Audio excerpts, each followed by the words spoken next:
So nowadays we have three hot topics in the Jyotish.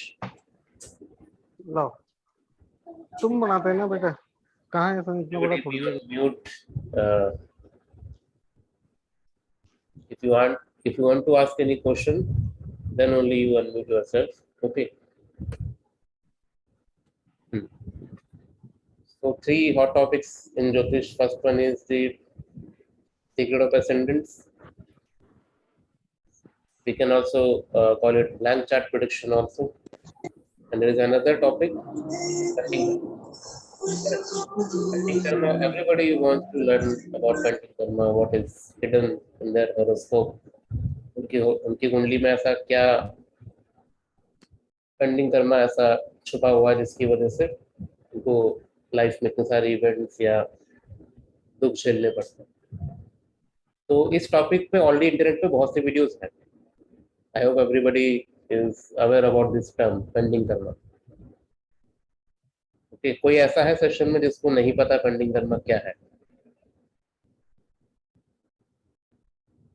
Everybody is aware, I think. Okay,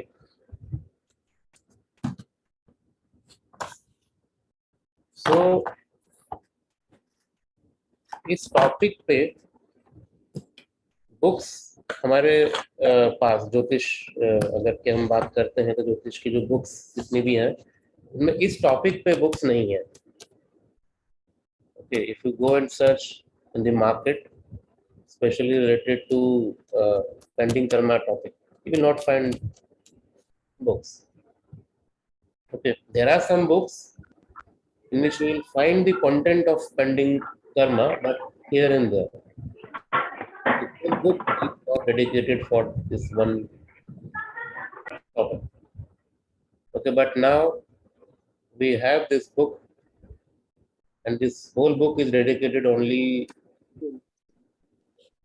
for the understanding about pending karma, and I hope everybody is aware about the title of our discussion. This is a Hindi title. Okay, so this book is available in Hindi and English both. Okay.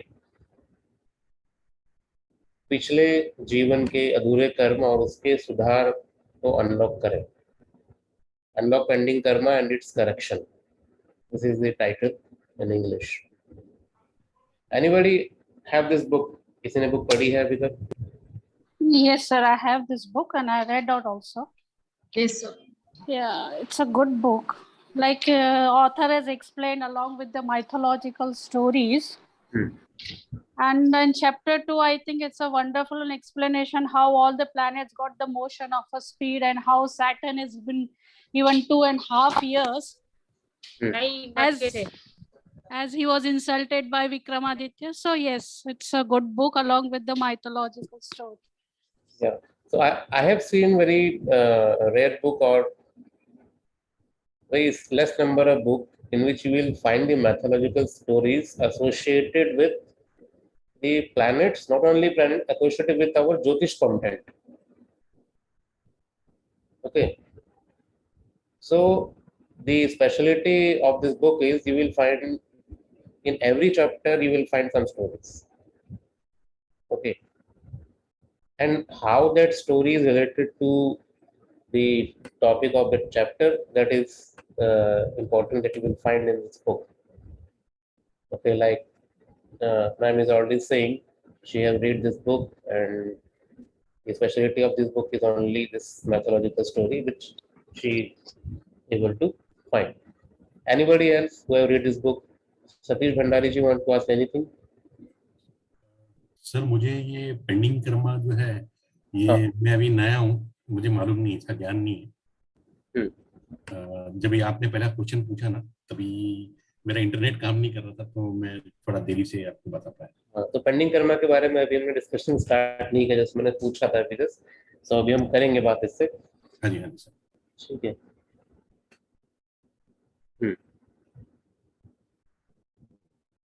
So anybody else in this session who have this book or read about this book, anything they want to share their feedback? कैसा feedback चलेगा? आपको book अच्छी लगी? अच्छा बोलिए, कुछ जो अगर मेरे पास किताब है, हाँ मैंने इसे पढ़ी थी। उसमें जैसे अमिता जी ने बताया है, सेम लाइक कि माइथोलॉजिकल स्टोरी से प्लैनेट्स को कनेक्ट किया है, पर कहीं कहीं जगह जैसे कि लाल किताब की remedy, even though I am not into Lal Kitab, वो बताई गई हैं, मतलब कैसे उस प्लैनेट्स को यूज किया गया, और काफी अच्छी मॉरल ऑफ द स्टोरीज भी दिए हैं कि उसका एक्चुअली मेन जिस्ट क्या है उस स्टोरी का भी, एक्चुअली वो क्या बताना चाह रहे हैं। और ये बुक बहुत अच्छी है, और I would request everybody they should go for this book, that much I can tell. yes, thanks for feedback, Amita ji. I will give you 2-3 more interesting fact about this book is, like Amita ji told, like this book contains Lal Kitab remedies and Lal Kitab concepts also. Okay, but not only Lal Kitab, you will find Bhrigunandi Nadi principles. Okay, Nadi astrology, Vedic astrology. Okay, with Lal Kitab. So this book contains all these concepts. Please, it's my request everybody to be on mute. If you want to ask any question, just raise your hand. Okay, so I can invite them. Okay. Yeah. So Lal Kitab, Bhrigunandi Nadi, Nadi astrology, Bhrigu astrology, and Vedic astrology. So this book contains the techniques from all the branches of Jyotish. Okay, combined with the mythological stories. Okay, and I will tell you one more interesting thing. When you read the stories, okay, so the concept behind that story and the connection of the story and with the topic, okay, that you will remember always. जब आप कुछ stories पढ़ते हैं उससे जुड़ी हुई चीजें ना, तो आपको हमेशा याद रहेगी और बड़े इंटरेस्टिंग तरीके से आप उसको इजीली समझ पाएंगे। तो आप ये बुक पढ़ेंगे आप, और क्या होता है, हम कुछ स्टोरी बुक्स पढ़ते हैं ना, कॉमिक्स वगैरह, कुछ बड़ा इंटरेस्टिंग लगता है तो हम उसको बिना किसी बोरियत के खत्म कर देते हैं। ये बुक भी सेम ऐसी है, आप इसको बड़ी आसानी से इसको समझ भी पाएंगे, और साथ में ज्योतिष के कुछ ऐसे ऐसे टेक्निक्स आपको स्टोरीज और ये इतने सिस्टमेटिक ढंग से है कि आपको इजीली समझ में आने स्टार्ट हो जाता है। यार आप जाना, वो कमीशन भी नहीं आ रही है, पता तो करो। Okay. I will tell you one example, okay, from this story. Okay, so I will discuss this example later on. Okay, first I would like to invite Shri S. Prakash ji. He is author of this book. So he is with us today. Prakash sir, namaste. Hello Vinayak ji, am I audible? Yes sir, you are audible. Hello Vinayak ji, thanks पहले Vinayak ji. पहले मेरा plan था कि आपको थोड़ा मैं suspense के बाद में आपको इनवाइट करूंगा, बट अब मुझे लगा कि नहीं, पहले आपसे ही थोड़ा शुरू करेंगे। अभी जैसे पेंडिंग कर्मा की ही बात है ना, तो आपका बुक का टाइटल है पेंडिंग कर्मा, और आज आप हमारे साथ इस सेशन में भी हैं, तो हमारे पास एक बड़ा अच्छा मौका है। तो पेंडिंग कर्मा मेरे पॉइंट ऑफ व्यू से मैं हम लोग करेंगे ये बाद में, बट आपने बुक लिखी है तो जस्ट मैं आपके थ्रू समझना चाहूंगा कि तो पेंडिंग कर्मा सबसे पहले क्या है, और हमारी ऑडियंस भी सुनना चाहेगी इससे, और साथ में मैं आपसे ये भी जानना चाहूंगा कि ये बुक जब आपने लिखी या आज जो बुक हमारे सामने है, तो आपका इसमें पर्पस क्या था, और आपने इसमें क्या क्या चीजें अपने एलिमेंट डाली है जो हमें ध्यान देना चाहिए पढ़ते समय। क्योंकि जब हम बुक्स पढ़ते हैं तो एक्चुअली ज्योतिष बुक में खासकर जो मैंने देखा है, जब हम बुक्स पढ़ते हैं तो हमारी एक थॉट प्रोसेस है, मैं थॉट प्रोसेस के साथ बुक पढ़ता हूँ, तो मैं इसमें वही कंटेंट देखना चाहता हूँ जो मेरे मन में उस टाइम चल रहे होते हैं। ठीक है, बट जब एक ऑथर जब बुक लिखता है तो वो एक थॉट प्रोसेस से नहीं, वो मल्टीपल उस टाइम पे एक कोहेरेंट माइंडसेट से बुक लिखते हैं। बट जब कोई रीडर उस बुक को पढ़ता है तो अपने किसी एक स्ट्रेट फॉरवर्ड माइंडसेट से पढ़ रहे होते हैं, तो हम बहुत बार ऐसी चीजें मिस कर जाते हैं, जी है ना। जैसे फॉर एग्जांपल कोई अगर लाल किताब का कोई स्टूडेंट है, वो इस बुक को पढ़ेगा तो वो फटाफट फटाफट वो लाल किताब के एलिमेंट को इस बुक से आसानी से पिक कर सकता है करेक्ट ना। बट वो कुछ क्रूशियल चीजें हो सकता है मिस कर जाए इसमें, जी है ना। तो अभी जैसे मैंने पॉइंट आउट करा कि इस बुक में हर चैप्टर में हमने इसमें मैंने तो भृगुनंदी नाड़ी के भी कुछ इसमें चीजें पाई, इसमें नाड़ी एस्ट्रोलॉजी का भी कुछ कंटेंट इसमें मुझे मिला, जी और लाल किताब का तो आपने इसको बहुत अच्छा समावेश तो किया ही है। और इसके अलावा आप कुछ इसमें हमें बताना चाहें जो हम इस बुक के माध्यम से हम समझ पाए, तो वो भी आप बताइएगा। जी जी जी। सबसे पहले तो बहुत बहुत धन्यवाद विनायक जी, आपने मेरी बुक रिव्यू करने के लिए सोचा, और आई थिंक पिछले 1 साल से पेंडिंग थी ये बुक रिव्यू, और फाइनली हमने टाइम निकाला। और तो सबसे पहले तो बहुत बहुत धन्यवाद, इस बुक को आपने रिव्यू किया। और ये जो बुक थी, मैं इसकी जर्नी बताता हूँ आपको। तो बेसिकली एस्ट्रोलॉजी तो मैं सर थोड़ा सा आपके ना वॉल्यूम लो है थोड़ा ओके ओके, अभी आप मुझे बताइए, इज इट बेटर नाउ? अभी या थोड़ा इट्स बेटर या अच्छा। तो देखिए विनायक जी, मैं एस्ट्रोलॉजी सीख रहा था लगभग 2007 से, और उसके बाद मैं प्रोफेशनली मैंने स्टार्ट किया 2015-16 से। मगर जब मैंने अपनी एस्ट्रोलॉजिकल जर्नी शुरू करी प्रोफेशनली, तो मुझे लगा ये जो सब्जेक्ट है ये बहुत डिफिकल्ट है, और मुझे बहुत दिक्कत होती थी चीज़ों को डिकोड करने में। तो धीरे धीरे करके जो मेरी फर्स्ट प्रैक्टिस ये थी कि मैं पहले कोई भी कुंडली को सॉफ्टवेयर में उसको डालने के बाद मैं उसको पेपर पे ड्रॉ करता था, और जितने भी एस्ट्रोलॉजिकल प्रिंसिपल है वो मैं लिख लेता था अपने नोट पैड पे। और उसके बाद मैं डिसाइड करता था कि ओके, कि ये मुझे कुंडली कितनी समझ में आई। तो जब मैंने अपनी एस्ट्रोलॉजिकल जर्नी शुरू करी, तो उस वक्त एक प्रॉब्लम ये आई कि 2019 में मुझे सर्वाइकल स्पॉन्डिलाइटिस हुआ, और बहुत सीवियर प्रॉब्लम हुई, और मैं एडमिट हुआ आईसीयू में, और कुछ महीने की मेरी दिक्कत चली है। उसके बाद मुझे लगा कि मुझे कुछ लिखना चाहिए, क्योंकि मेरे लिए वो जो पेन था लगभग 8 से 9 महीने का, तो मुझे टोटल पता चला कि मतलब दुख क्या होता है लाइफ में, जब प्रॉब्लम आती है तो क्या होता है। तो तब मैंने अपना सोचा कि जितने भी मेरी 10-12 साल की मेहनत थी, मैंने सोचा इस एक बुक के थ्रू में अगर मैं लिखने की कोशिश करूं जिससे और स्टूडेंट्स को भी फायदा हो, तो मैंने उस पॉइंट ऑफ व्यू से ये बुक लिखी थी मैंने। और अगर ये बुक लोगों को पसंद आई है तो मैं मतलब मैं मानता हूँ कि ये मेहनत सफल हुई है, क्योंकि मेरा पूरा 10-12 साल का एक्सपीरियंस था। और आपने एक क्वेश्चन पूछा था पेंडिंग कर्मा, जी जी सर। विनायक जी। हाँ तो जी हाँ जी, तो मेरी नजर में पेंडिंग कर्मा को अगर मैं बताऊं, तो पेंडिंग कर्मा बेसिकली हम 2 तरीके से समझ सकते हैं।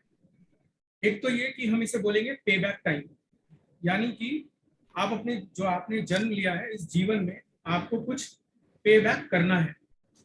और कैसे पे बैक करना है? एक प्रारब्ध के रूप में आपको पे बैक करना है एक पर्टिकुलर प्लैनेट की दशा और अंतरदशा में। जनरली वो जो प्लैनेट होते हैं वो राहु, केतु और शनि होते हैं जनरली। उन प्लैनेट की दशा में, ये अंतरदशा में, you feel there is some problems, और you are going through some stress, और some kind of agony, mental stress. तो ऐसा कुछ प्रॉब्लम चलता है। तो बेसिकली जब हम पेंडिंग कर्मा की बात करते हैं, तो pending Karma is nothing but प्रारब्ध। प्रारब्ध मतलब जिसको हम 9th हाउस से देखते हैं, ठीक है, जिसको आपको भुगतना है इस जीवन में, ठीक है। और प्रारब्ध को चेंज करना बहुत मुश्किल है। अगर जो लिख दिया है आपके जीवन में वो होके ही रहेगा, तो प्रारब्ध को चेंज करना बहुत मुश्किल है। जबकि इसके न्यूएंसेस है एस्ट्रोलॉजिकली, वो मैं आपको बताऊंगा, जो मेरे इस बुक में भी लिखा हुआ है। तो बेसिकली पहला तो चीज ये हुई कि ये प्रारब्ध है, इसको चेंज करना मुश्किल है, ठीक है। दूसरा मैं बताना चाहूंगा कि इसको आप ऐसे समझे कि हम सोचते हैं पेंडिंग कर्मा को मतलब समथिंग अनफिनिश वर्क और अनफिनिश जॉब, ठीक है। अनफिनिश वर्क और अनफिनिश जॉब का एक एग्जांपल आप ले सकते हैं माइथोलॉजी में, महाभारत में शिखंडी का। तो शिखंडी पिछले जन्म में कौन थे? वो जो काशी नरेश थे, तो उनमें उनकी जो 3 पुत्रियां थी, वो ये सबसे एल्डेस्ट वन थी अम्बा। तो अम्बा को रिवेंज लेना था भीष्म पितामह से, ठीक। तो उन्होंने जन्म, अपना अनफिनिश जॉब क्या था उनका? रिवेंज लेना था। तो वो शिखंडी के रूप में उन्होंने जन्म लिया, ठीक। तो एक पेंडिंग कर्म का मतलब ये भी है कि आप जन्म लेते हो कुछ अनफिनिश जॉब को कंप्लीट करने के लिए। दूसरा ये कि जैसा कि मैंने बोला ये प्रारब्ध है, ये सिंपल प्रारब्ध है, इसके अलावा कुछ भी नहीं होता मेरे नजरिए से। तो प्रारब्ध में जो आपको सुख दुख लिखे हैं भगवान ने वो आपको भुगतने हैं। और ये प्रारब्ध कहाँ से आता है? ये संचित कर्मा से आता है। तो संचित कर्मा का एग्जाम्पल मैं आपको दूंगा माइथोलॉजी में धृतराष्ट्र। महाभारत में धृतराष्ट्र ब्लाइंड थे, उनके 100 पुत्र थे, ठीक है, और वो हस्तिनापुर के राजा थे, ठीक है। अब उन्होंने पिछले जन्म में ऐसा क्या किया कि वो मतलब ब्लाइंड हुए और अपने 100 पुत्रों को वो देख भी नहीं सके। इवन उनकी मृत्यु भी उनके मृत्यु से पहले हुई, यानी कि धृतराष्ट्र की मृत्यु से पहले 100 के 100 पुत्र मर गए। वो क्या था? अगर हम उनके पिछले जन्म में जाएं धृतराष्ट्र के, तो धृतराष्ट्र ने एक अपने जीवन में एक बर्ड कह सकते हैं या कोई सारस, जितने हमने जैसा हमने पढ़ा है, तो उनके जो 100 अंडे थे उनको डिस्ट्रॉय कर दिया था या बच्चों को मार दिया था, तो उनको कर्स मिला। मगर अब आप सोचिए इसमें भगवान ने क्या इसको इस तरीके से रचा इस स्टोरी में कि उन्होंने उनको एक मतलब हस्तिनापुर का राजा बनाया, ठीक है। चाहते तो गरीब बनाकर भी उनको दुख दर्द दे सकते थे, मगर एक राजा बनाया। राजा बनने के बाद उनको 100 पुत्र हुए। तो आप खुद सोचिए कि राजा क्यों बनाया? राजा इसलिए बनाया क्योंकि धृतराष्ट्र के बाकी के जो जन्म थे उनमें उनके कर्म बहुत अच्छे थे। वो कर्म अच्छे थे इसलिए वो राजा बने, और जो कर्म अच्छा नहीं था इस वजह से वो ब्लाइंड हुए और उनके 100 पुत्रों का सुख उन्हें सच नहीं मिला, ठीक है। तो मेरी नजर में पेंडिंग कर्मा 2 तरीके से आप समझ सकते हो। एक अनफिनिश जॉब को फिनिश करने के लिए आपने जन्म लिया। दूसरा ये कि प्रारब्ध में आपको कोई सुख दुख कैसे मिल सकते हैं। अब देखिए, सुख तो सभी चाहते हैं, मगर दुख क्या हो सकता है? दुख में कोई दोष हो सकता है प्रारब्ध में, जैसे कि कोई कालसर्प दोष हो जाए, पितृ दोष आ जाए, है ना, गंडमूल नक्षत्र दोष हो। तो जितने भी दोष हैं ये आपको भुगतने हैं, ये इसी को पेंडिंग कर्मा बोलते हैं। तो मेरी नजर में पेंडिंग कर्मा ये है। और एक्सप्लेन में आप अगर मुझसे कुछ पूछना चाहते हैं तो यहाँ तक आप मुझसे पूछिए, मैं आपको फर्दर एक्सप्लेन कर दूंगा। जिसे बड़ा अच्छा आपने समझाया, बहुत सरल तरीके से। तो ऑडियंस में कोई कुछ पूछना चाहता है इस पेंडिंग कर्मा से related?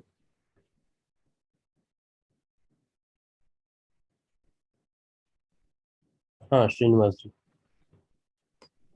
Yes, sir. Namaskar, sir. This is Srinivas. नमस्ते सर।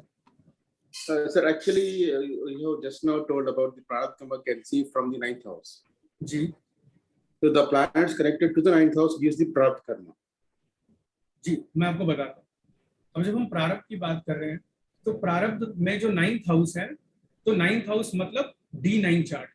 तो जो आपका नवमांश है वो आपका प्रारब्ध है। अगर आपने नवमांश समझ लिया और नवमांश सही है, उसका असेंडेंट ठीक है, तो वो आपका प्रारब्ध है। मगर मैं आपको फिर भी बताता हूँ, अगर कभी भी आपको डाउट लगे कि नवमांश का जो असेंडेंट है वो ठीक नहीं है, यानी कि बर्थ टाइम रेक्टिफिकेशन की जरूरत है, तो आप चंद्रमा को लगन बनाकर भी नवमांश को देख सकते हैं। और अगर धीरे धीरे अगर आप प्रैक्टिस करेंगे तो आप उसमें भी बहुत निपुण और गुणी हो जाएंगे और नवमांश को भी डिकोड करना आप सीख जाएंगे। और नवमांश में भी आप 3 चीजें देखिए, कौन से प्लैनेट फिक्स राशि में है, कौन से प्लैनेट चर राशि में, और कौन से प्लैनेट डुअल राशि में। क्योंकि जो फिक्स राशि में होंगे उनको चेंज करना, उस कर्म को चेंज करना मुश्किल है।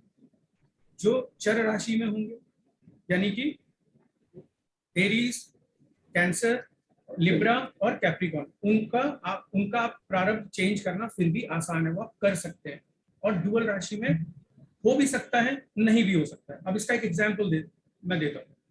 जैसे कि महाभारत में पांडवों ने अपने भाइयों को मारा युद्ध में और गुरुओं को भी मारा, तो उनको दोष लगा, ब्रह्म हत्या दोष का उन्हें पाप लगा और गुरु हत्या दोष का पाप लगा। उसके लिए वो गुप्त काशी गए। गुप्त काशी में उनको पता था कि अगर वो वहां पे शिवलिंग की स्थापना करेंगे, भगवान शिव को प्रसन्न करेंगे, तो शिव उनको माफ कर देंगे, तो उनको शायद मुक्ति मिल जाएगी। मगर शिव उनको किसी भी तरीके से माफ नहीं करना चाहते थे। तो काफी सालों की तपस्या के बाद भी जब शिव प्रसन्न नहीं हुए, उन्हें दर्शन नहीं दिए, तो उन्हें पार्वती जी को उन्हें तपस्या करनी पड़ी। तो फिर फाइनली पार्वती जी को मनाना पड़ा शिव को, मगर शिव फिर भी प्रसन्न नहीं थे। तो कहने का मतलब ये कि जब पांडवों जैसों मतलब इतने जो शौर्यवीर लोग हैं उनको दिक्कत आ सकती है अपने मोक्ष की प्राप्ति के लिए, मुक्ति के लिए, तो फिर आप हमारे बारे में सोचिए, कलयुग में इसका समाधान बहुत मुश्किल है। मगर फिर भी जैसा मैंने कहा कि अगर जो प्लैनेट चर राशि में है और अगर आप भक्ति भावना से, अपने समर्पण से सरेंडर करते हैं भगवान को, तो आपको पूजा पाठ से, दान से आपको कहीं ना कहीं कुछ ना कुछ आराम मिल जाता है। ये बात भी पक्की है। जैसे कि आपने सावित्री के बारे में भी सुना होगा, करेक्ट? आपने मार्कंडेय ऋषि के भी बारे में सुना होगा। मार्कंडेय ऋषि की जो एज थी सिर्फ 12 साल की, ठीक है, मगर फिर भी उन्होंने अपनी भक्ति से भगवान शिव से वो स्नेह करते थे, प्यार करते थे, तो फिर भी उन्होंने यमराज को चैलेंज किया और उनकी उम्र बढ़ गई। भगवान शिव ने ही उनको बचाया, ठीक है। इसलिए उनका नाम क्या पड़ा? कालांतक, क्योंकि वो काल का भी अंत कर सकते हैं शिव। सावित्री ने अपने पति को बचाया यमराज से। तो कहने का मतलब ये है कि अगर आप में समर्पण की भावना है, you are dedicated, devoted towards God, आप दान करते हैं किसी भी उस नियत से नहीं करते कि म्यूचुअल मतलब उसमें आपको कुछ मिलेगा, तो उस दान का कोई फायदा नहीं है। मगर आप कहते हैं, देखिए एक क्वेश्चन बताता हूँ मैं आपको, जो कि यक्ष ने युधिष्ठिर से पूछा था। अज्ञातवास के समय जब वो जल लेने जाते हैं तो चारों भाई मर जाते हैं, तो फाइनली युधिष्ठिर जाते हैं। तो उसमें काफी सारे सवाल यक्ष करता है युधिष्ठिर। तो उसमें एक सवाल ये था कि मृत्यु के समय यक्ष पूछते हैं कि बताओ मृत्यु के समय सबसे मुझे एग्जैक्टली तो वर्ड याद नहीं है, मगर ये पूछते हैं कि मृत्यु के समय सबसे ऐसी कौन सी चीज है जो आपके काम आ सकती है? तो युधिष्ठिर ने जवाब दिया, दान। जब भी हमको मृत्यु तुल्य कुछ कष्ट मिले जीवन में, तो समझिए दान ही सबसे अच्छा एक आप समझ लीजिए समाधान है, जिससे आप करके बच सकते हैं। I hope I have answered your question. Yes, sir. You answered. Thank you. Thank you, sir.